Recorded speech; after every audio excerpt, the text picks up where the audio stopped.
That was Overwatch hero Pharah's ultimate ability, Justice Reigns from Above. An easy character to play within Overwatch, so I would recommend her when you're starting off in the game.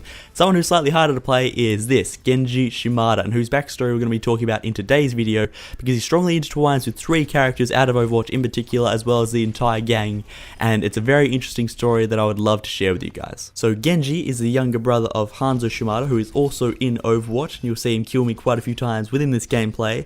But the two of them were the sons of the master of the Shimada ninja clan, the emperor of an illegal business empire, and when the emperor died, that was passed to his oldest son Hanzo, who took control of the empire. Many involved in this illegal empire classified Genji as a liability because he was living a more privileged and luxury lifestyle of pleasure, and he didn't want really anything to do with this business. He wanted that to be left to Hanzo and the father.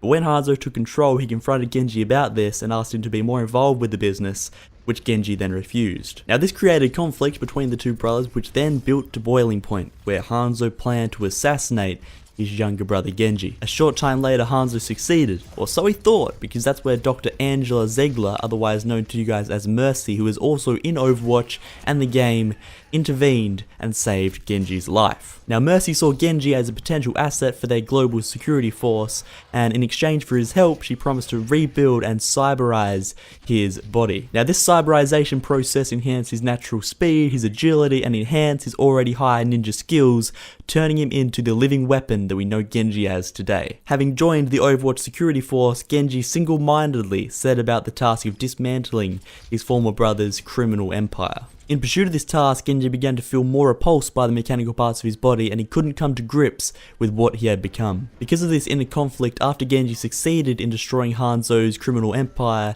he abandoned Overwatch and wandered the world in search of meaning. Now after many years of searching, he ran into another character from the Overwatch game who was not yet a part of the Overwatch security program, Zenyatta, who is the monk. Now Zenyatta became the mentor of Genji, who helped him live with the mechanical parts of himself and destroyed his inner conflict. Now this in a sense freed Genji and he was finally at peace. And this is where our story concludes, but we're an animation made by Overwatch on their official YouTube channel, which I will link down in the description below. It's about 8 minutes, it's where this begins. Now this animation kicks off with Hanzo, who is completely unaware that it was Genji who took down his empire, that he is still alive, and it's a confrontation between the two brothers. I'm going to roll the clip quickly. Hope you enjoy. I'll talk to you guys in just a moment. You are not the first assassin sent to kill me, and you will not be the last.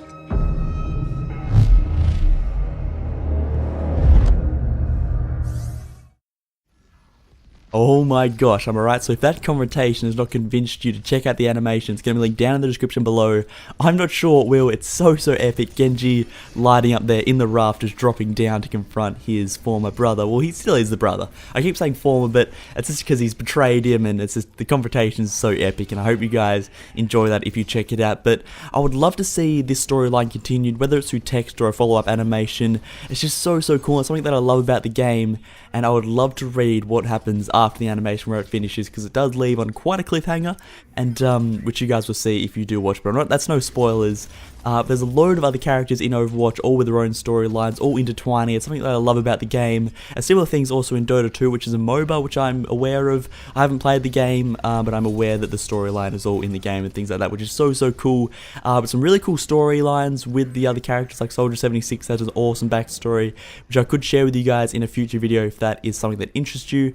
But like I said, I might save that for a future video, because that is again an awesome backstory, just like Genji's. But a couple of tips for those playing as Genji or Tracer in this case. I play a similar role, similar speed, similar health, and they're going to be doing a load of offensive damage. Tracer is more close quarters than Genji. Genji's got the shuriken, so he can do some medium range damage, but Tracer with her dual wood plasma pistols is more short range. But either way, here are some tips. So majority of the time you want to be flanking and getting in positions where you can do some damage. This is their main role, offensive, low health. You want to be getting into your enemy's blind spots basically. So getting behind the enemies, hitting them from the side or from behind, just take advantage of Genji's speed and wall climb ability and get into your enemy's blind spots where you can kill them, you can distract them, take them away from the point in a defensive role.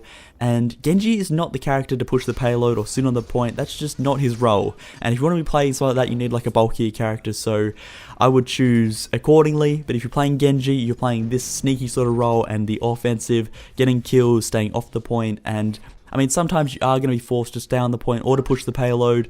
It's just going to happen. It happens occasionally, especially if your team's dying, then you're going to be getting on the objective. This is how it works. So get off the objective, get the cutoffs, which is actually a Call of Duty term, so I apologize for that. But it's basically getting the kills in a defensive role before the enemies can get to the payload or the point in any case in an objective. So in an offensive role, you want to be behind your bulkier characters or on the other side, so you're getting like, you sort of pinching the enemy if you're pushing a point, and you want to be either getting behind your bulky characters and doing damage from behind, or pushing in with your reflective sword ability and just reflecting all the bullets and sort of play a defensive role for your other characters. But really, Genji, you want to be just doing as much damage as you can, distracting as much as you can, and keeping people off the point and away from the point as much as you can in a defensive role, and getting as many kills as you possibly can. That's why he's so great to play, and that's personally why I love him, because you can play such an offensive role and he's just so much fun. So I definitely recommend you guys try out Genji and Tracer.